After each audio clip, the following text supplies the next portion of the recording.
अस्सलामु अलैकुम प्यारे दोस्तों। आज की इस वीडियो में हम आपको एक ऐसी कहानी बताने वाले हैं कि एक छोटी बच्ची अपनी माँ से परेशान होकर के जंगल में भागकर चली गई।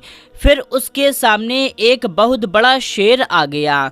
फिर उसके साथ में जो भी कुछ हुआ उसको जान करके यकीनन आपके आंखों में आंसू आ जाएंगे।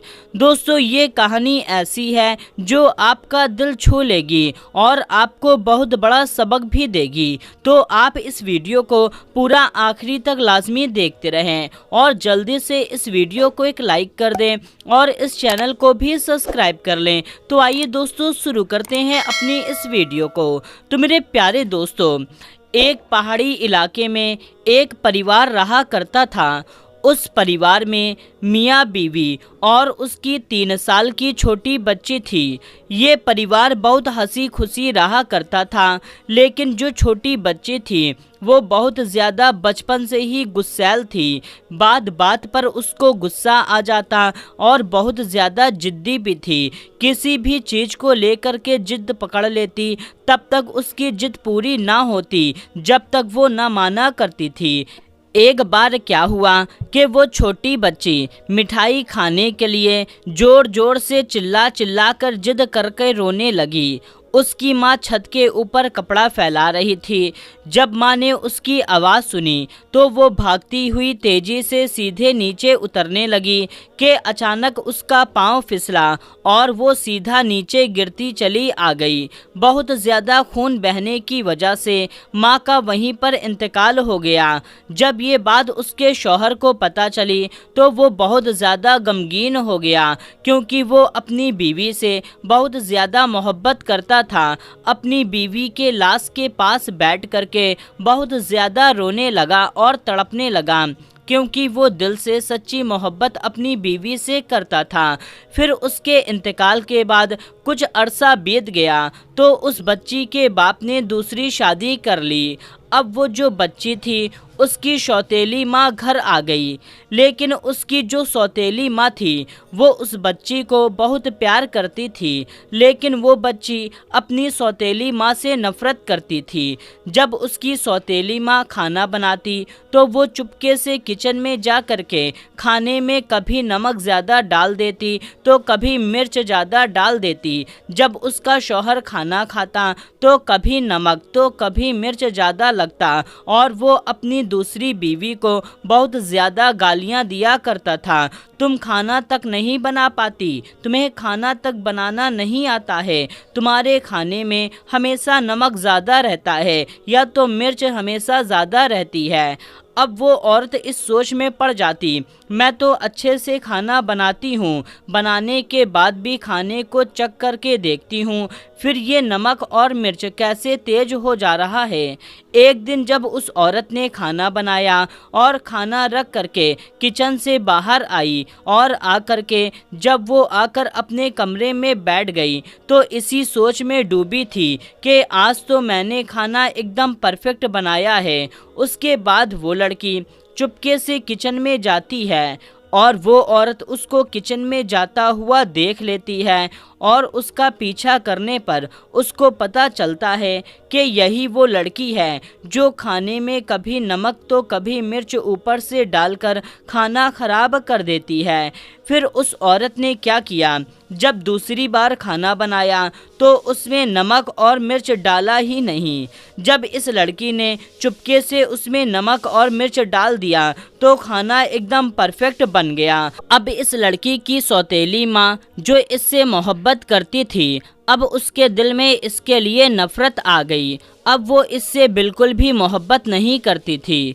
फिर ऐसे ही वक्त गुजरता रहा। उसके यहाँ एक औलाद की विलादत हुई। वो लड़का बड़ा ही खूबसूरत था। उसके माँ बाप उससे बहुत ज़्यादा मोहब्बत करते हैं और ये चीज़ वो बच्ची देख करके बहुत ज़्यादा हसद करने लगी, अपने ही भाई से ज़्यादा चढ़ने लगी।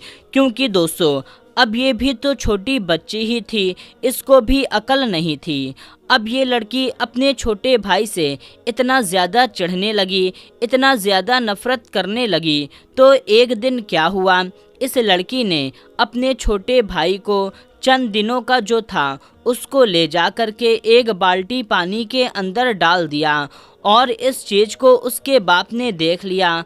फ़ौरन चिल्लाता हुआ आया और अपने बच्चे को बाल्टी से निकाला और उसको मारा पीटा और समझाया, लेकिन ये लड़की मार खा करके रोती हुई जंगल में भागकर चली गई। सुबह से शाम होने को आई, वो लड़की जंगल में इधर उधर भटक रही थी कि उसके सामने एक बहुत बड़ा शेर आ गया। जैसे ही इस बच्ची ने उस शेर को देखा तो बहुत ज़्यादा डर गई और एक पेड़ के पीछे छिप गई। शेर ने भी इस लड़की की महक सूंघ ली और इस लड़की को ढूंढने के लिए शेर इधर उधर फिरता रहा, लेकिन ये लड़की बहुत ही ज़्यादा डरी हुई पेड़ के पीछे छिपी काँप रही थी। फिर शेर ने उस बच्ची की महक से उसको ढूंढ लिया। अब शेर और वो लड़की आमने सामने थे। जैसे ही शेर ने उस लड़की पर हमला करने ही वाला था, वैसे ही वहाँ पर एक अल्लाह वाले आ जाते हैं। अल्लाह वाले के आते ही वो शेर एकदम से शांत हो जाता है और आकर के उनके कदमों में बैठ जाता है। फिर अल्लाह वाले उस लड़की से पूछते हैं कि बेटी, तुम यहाँ पर इस वक्त इस जंगल में क्या कर रही हो? फिर वो लड़की रोती हुई सारा वाक़या उस अल्लाह वाले को बता देती है।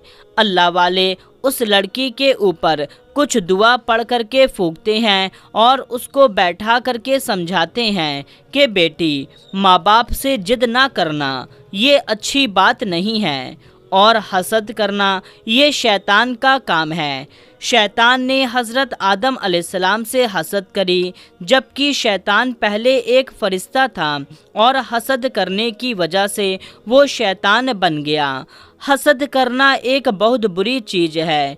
अब अगर इंसान को किसी से हसद हो जाए और वो उससे हसद करेगा तो अल्लाह ताला उसको अज़ाब देगा। अगर इसी तरीके से तुम अपने भाई बहनों से हसद करोगी तो तुम भी गुनहगार हो जाओगी।